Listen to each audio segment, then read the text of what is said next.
Today I'm going to talk about Josephus. Josephus was a Jewish army commander, translator for the Roman army, and also an author of numerous books that most people would refer to when talking about the extra biblical sources that spoke about Jesus, things outside of the Bible that spoke about Jesus.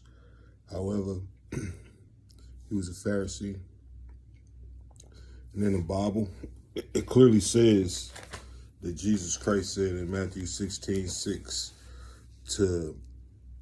then Jesus said unto them, take heed and beware of the leaven of the Pharisees and the Sadducees. The leaven is a small amount of a lie that makes the whole story and the whole book garbage. A small amount of leaven destroys the whole loaf of the bread. Jesus told those who follow him to be aware and beware of the leaven of the Pharisees and the Sadducees. So apparently the doctrine of the Pharisees and Sadducees was improper because they didn't live what they was actually preaching. So God also said through his son Jesus that you should do as they say, but never do as they do. Now, the point of him being a Pharisee is important because, first of all, he has a story or a book, and Jesus already told us, beware of the Pharisees' leaven, meaning the small little things that corrupt their whole project. Now, he was born from 37 AD and lived until 100 AD. So he was like 63 years old when he passed.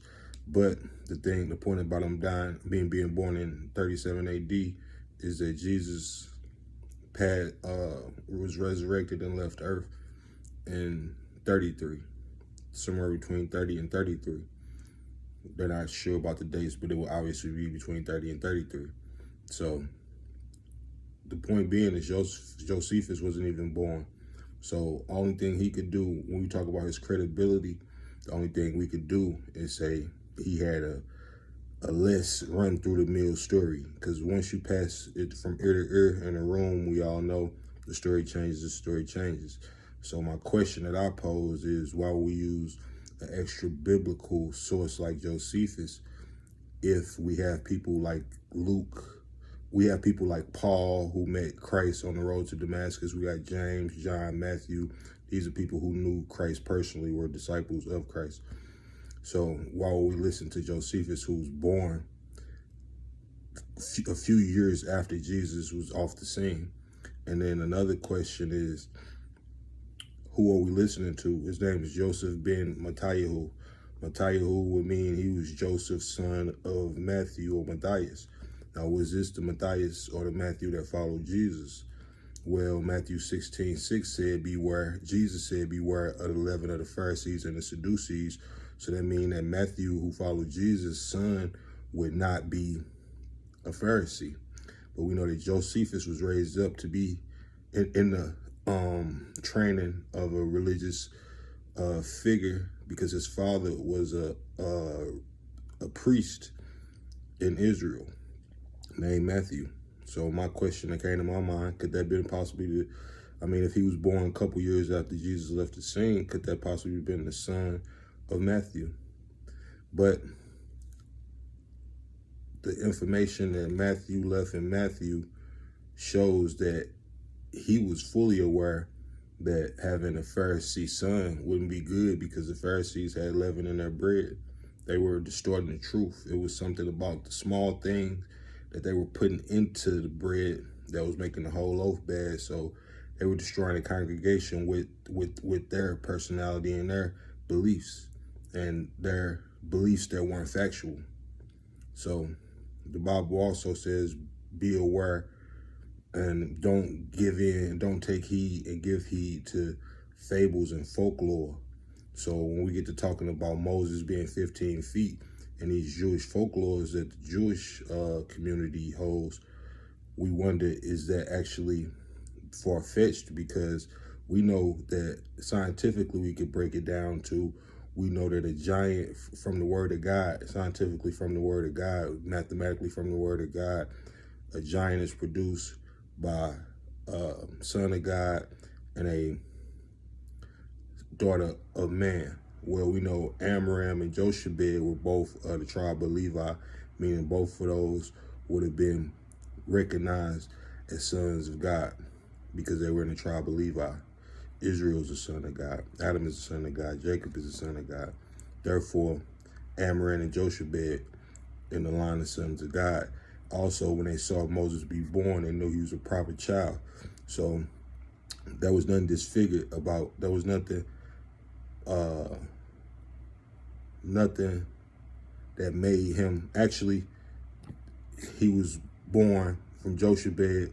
Jochebed was the aunt to Amram through Amram's father. But at that time, the Mosaic law hadn't been made because Moses gave the Mosaic law. So there was no prohibition from a man marrying his aunt on his father's side. But Moses brought a law that said you couldn't do it any longer, which came from God. However, at the time when Amram, who is Moses' father, did it, there was no prohibition against that, and that was something that happened likely way more times than just with Amram and Jochebed. So we know that he did not come from an unmatched, mismatched union. He came from two people from the tribe of Levi. So that means that he couldn't have been a giant. So when we use that science to say he couldn't have been a giant, that means it's a lie. When, you know, you hear these different authorities in different books saying Moses was these many ells high and 15 feet, that equals 15 feet or 10 feet. That's a lie. And that's a small amount of leaven that makes the whole loaf no good. So there may be truth, and that's what the devil has continuously done from the beginning. As I explained, I said God's point, period, was the revelation of him. That's why a day ends with the daylight out. The light is the conclusion of the day, of the 24-hour period. So you also see another thing from the beginning, that Satan has been misusing the word of God.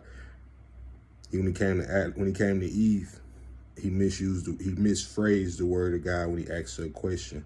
He asked her, did he say you couldn't even do this or do that? He misphrased it, and she tried to correct him and say, well, blah, blah, blah. But that's something that the devil is great at, and that's leaven. So it's going to get very dangerous in the last days, because you're going to find out, you're going to hear so much truth in somebody's conversation, and that little lie, you're going to believe it to be the part of the truth that you didn't know yet, and you're going to accept the lie instead of finding it in the word where all the truth is. So that was my understanding of why Moses couldn't be a giant, and just that small piece of leaven let me know that the whole loaf of bread that they go by is spoiled. So I could see that. Now, Josephus was a Pharisee, but people don't know he helped. When they talk about the temple, the temple will be torn down and all of that after Jesus' time, the siege, well, he helped the Romans accomplish the siege. He actually traded, he was installed in Galilee as a general in the war against Rome. In the city was called, in the siege of Yodfat, right? So he ended up resorting to going to Yodfat in the battle. Yodfat was conquered. He got out of Yodfat, went to a cave with, like, this is Josephus I'm speaking of. He wrote about himself in his books, but he called himself Ben Mattiyahu, which is just son of Matthew, but he was talking about himself because his name is Joseph Ben Mattiyahu. But anyway, him and like maybe let's say 30-some people retreated to a cave and hid from Rome. But they all didn't want to turn themselves in, so most of them wanted to die before they turned themselves in to Roman authority. So what they did was go around, sit in a circle, and they basically was killing each other up until they got down to the last two. And the last two decided that they were going to go ahead and just turn themselves in. And to this day, they got a thing called the Josephus problem, which is like a mathematical problem about, like, if you sit people in a circle, how many times, and like you do a certain amount, you count a certain amount of numbers, and then decide a person should die on that certain number. as you count, you say 6, and then once it gets to 6, the 6th person die, and y'all keep doing that over and over. Who will last, and what's the equation to figure out who will last? That's called the Josephus problem to this day. But anyway, him and another guy turned themselves in to Roman authority, and it was Vespasian. Vespasian is who Josephus got his name from currently. When we say Josephus Flavius, Flavius is not his last name. His name is Josephus Ben mattiyahu. But after he surrendered, he became a slave. When he became a slave, he said that in the prophecies of Israel, that it was said that Vespasian is going to become the Roman emperor. So he went into captivity, but he was also going to be used as a translator in the siege of Jerusalem in 70 when the temple was taken and sacked down. So what happened was once he became emperor, then they said, okay, his prophecy came true. So they pulled him out, and then they placed him in the house of Flavian, which is like being in the president's house, being in the emperor's house. He was in the Roman emperor's house. So when he wrote the books he wrote, it was after he had betrayed Israel, and he was living under the financial custodianship of the emperor of Rome, Titus Flavius Vespasius, and that's Titus's father. So the dude he was living with and the dude who he got his last name from, Flavius, is the same person who created the Colosseum, and his son finished it. He started it, his son finished it. So the Colosseum is where they was having, manhunts and gladiator fights. That come from the person who Josephus was a freed man under. He was like a slave that was freed and put in the custodianship of the emperor because he had basically spoke up and predicted that the emperor, he basically was he was a general, but he was a Pharisee too. So he used his Phariseeness, he used his Pharisee religiosity when he turned himself in, when he surrendered with the one other guy. And, he ended up becoming in good favor with the guy Titus Flavius, who later, paid for him to write the books, gave him somewhere to live, and, let him use his last name. So if somebody was writing with the sponsorship of Roman Empire, the Roman Empire and the Roman emperor of the time, they're not going to tell the absolute truth. Also, this person is a turncoat, because when he went to be the translator in between Rome and Israel, so he went to Jerusalem. So he had already lost in the year 67. He lost in the year 67 or 68 AD in Yofat, but he was installed by Israel. So imagine, okay, y'all heard we lost at Yofat, everybody got killed, blah, blah, blah. But actually, the general of the war on your side actually make it. Him and one other person make it. And now they're being the translator. So they coming to you in the siege of Jerusalem when the temple got took. And they trying to tell you like, hey, they got more firepower than us. Y'all should just go ahead, lay it down. I'm being his translator, but please, y'all should just surrender. Don't lose no lives. Just come on this side. Let them have Jerusalem. And it was people like the Zealots, and it was other groups who was like fierce, and they were going to fight. They weren't like the Pharisees. So he was a Pharisee general, but there were other people like John of the Zealots that wasn't looking to surrender. And these people fought to the death, eventually being people who was like the tribes and groups that were in the sects that helped free them in the future, 100 years or so later, and come out of Roman captivity. But at the time, they looked at him as a turncoat and as a traitor as he was approaching them. So none of the conversations he was having with them ever worked out, because they didn't respect him, because the last they seen of him, he was supposed to have been the general over the war in Yofat, and all they know is everybody from Yofat got killed, but instead he's on their side trying to tell everybody to turn themselves in. But everybody else had chose to die honorably and not go through nothing like that. So that's the point, the view of the person who's writing these books about Jewish antiquity and Jewish history. He's a sympathizer of Rome, and he would never be able to write anything that would be contrary to a Roman point of view. So even though he might give you some hard facts about Jewish history, you never know at what point he might decide to be telling a lie. And those are some things I just noticed. It said he was not born in the time of Jesus, so he basically can only give you secondhand information. He was involved as a traitor in the siege of the temple. When the temple was taken like Jesus Christ had predicted, it was because Josephus was helping. And in his books, he said at the last moment, a couple people defected from inside the gates of the city and came out and gave some key information, and they ended up being able to get inside the wall.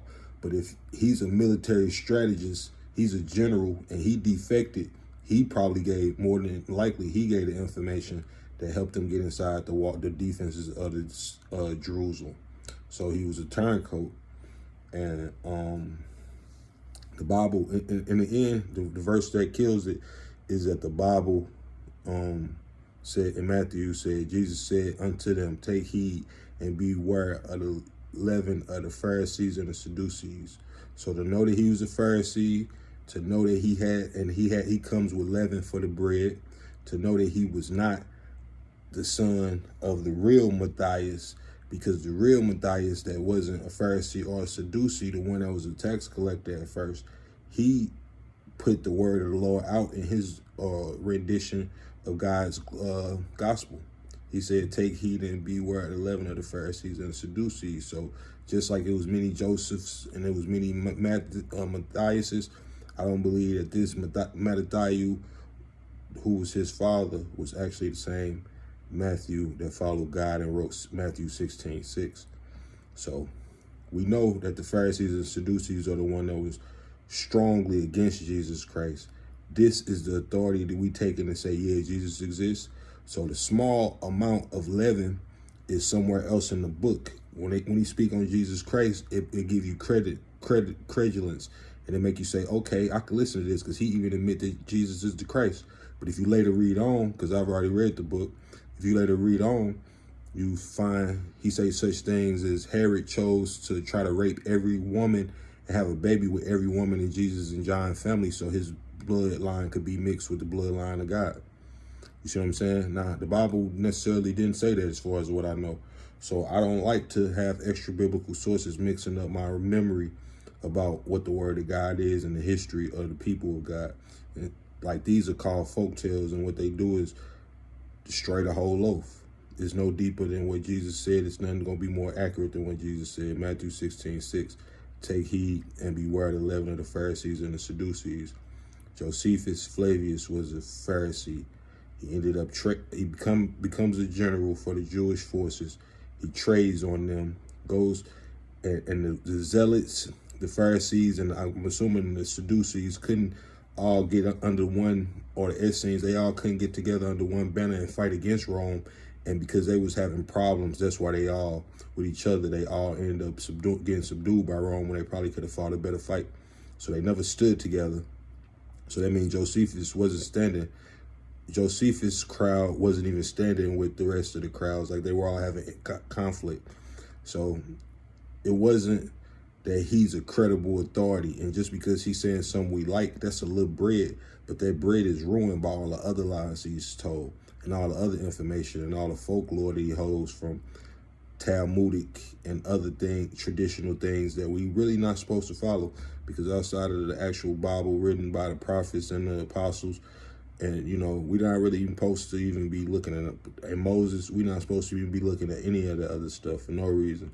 So I don't read books, and I don't read the other books, because I've already read them at one point in my life, and I found out that it can't do nothing but cloud your judgment, and you always find the leaven, that one piece of leaven, whether it be the book of Enoch, whether it be anything, you find that one piece of leaven, that whole thing is not true. One date where that person shouldn't have been born, or this couldn't have happened because of this. If it's no more substantial proof to understand why that happened like that, then okay, that's in violation of this truth that's found in Matthew, or this truth that's found in Job. So if it don't line up with the Bible, you should throw it out. And that's what Josephus, whether he admit to the Christ being the first biblical source to admit that Jesus was the Christ, the rest of the things he said might be blasphemous to God or might be dangerous to your spirit and soul. So there's no point listening to Josephus if he was under the care of the Roman emperor who sieged and sacked Jerusalem. It's no need to listen to Josephus if he sat on the side of Rome while they sacked them. Daniel never sacked Israel with Nebuchadnezzar or nobody. Once they became slaves, yeah, he was under the authority of them. But he didn't go against his own people and destroy his own people. Joseph didn't never destroy his own people, but he did go under the slave ship, and he came up in the ranks just like Daniel through their grace of talent. But they did not help destroy their people. That was a cowardice act, and God don't really, I never seen God really do nothing like that, but I'm not saying it couldn't happen. I'm not saying that he's not even really Matthew's son, only God knows that. But I'm saying from what Matthew teaches, and him being called the son of the priest Matthew, and him being a Pharisee, I just assume his father was a Pharisee named Matthew. So I hope we learned something today. This ain't as biblical as most of my content might gonna be, but at the same time, this is very necessary to talk about, because somebody will use Josephus as a good thing and say, you could even see here, because I used to do it. People would say, you could even see here that people knew Jesus existed. But see, that would lead you to read the rest of that book if you get interested in those times, because you'll be like, okay, he admitted the truth about Jesus. Let's see what else he talk about. Then he might go into a story about John the Baptist and his head in the basket and why his head was in the basket, and it might be a lie. He might tell you something about John the Baptist's father, which was a lie. And now you accept that because you don't know no better. And you haven't heard anything about that story. You don't know the Bible well enough to know this couldn't happen because this couldn't happen. Or this couldn't happen because this couldn't happen. Or this couldn't happen because Jesus was alive during the time John was this and that. So you have to be aware of the truth to be able to catch the lie. You have to know know bread well to be able to catch what leaven is in it. You got to be aware of the bread. You got to know the Bible. That's all I got to say.